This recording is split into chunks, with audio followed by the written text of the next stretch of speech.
Now, people, let's talk about four things that quietly drive a huge part of human behavior: money, power, sex, fame.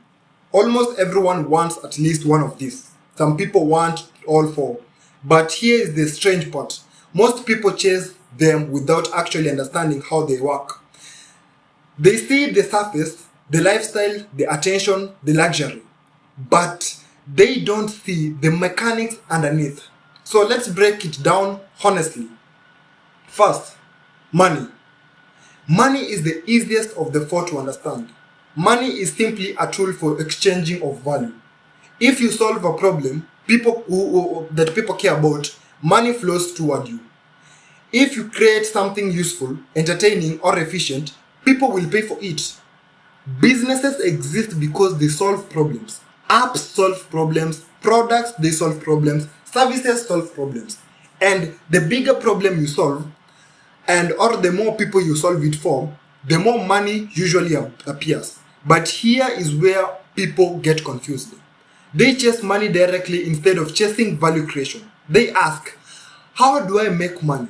Instead of asking, what problem can I solve that people will pay for?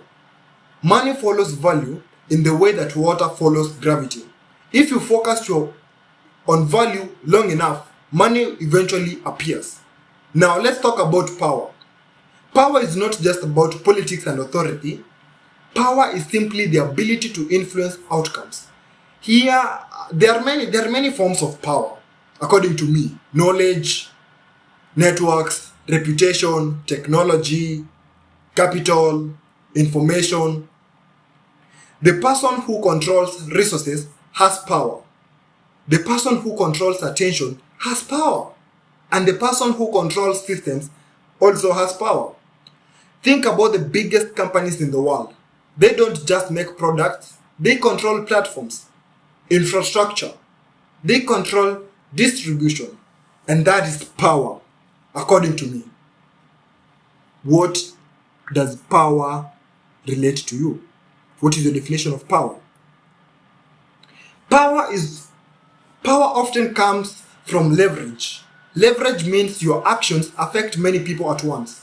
A programmer writes a software once and millions will use it. A business builds a platform and millions of transactions occur on it. A leader makes a decision that affects thousands of employees. Leverage multiplies influence, and influence becomes power.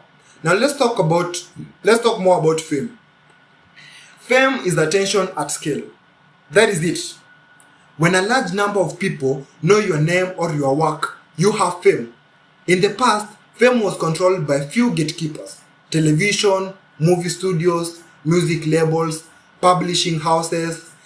Today, the internet has changed that. Anyone with a phone can create content, videos, either podcast, maybe write some articles, have an idea here and there. And if your content spreads, attention follows. But here is the part that most people misunderstand. Fame is not always the same as respect. You can be famous for talent. You can be famous for entertainment. You can be famous for controversy, like Andrew Tate. You can even be famous for doing something very stupid, like most Kenyan content creators. Attention does not actually automatically equate value, but attention is powerful because attention can be converted into money, influence, and opportunities. That is why many businesses invest heavily in marketing. Attention is the doorway to everything else. Now let's talk about the last: sex and attraction. Human interaction is one of the oldest forces in biology, but attraction is often misunderstood. It is rarely about just physical appearance. Confidence matters, competence matters, and status matters. Personality also matters. How someone carries themselves matters. Across many cultures, people are naturally attracted to individuals who demonstrate capability and direction in life. Someone who is building something, someone who is respected, someone who has discipline and self-control. These traits signal ability and stability, competence, and ambition, which historically made people more attractive partners. Now, here is where all four of these things start to connect.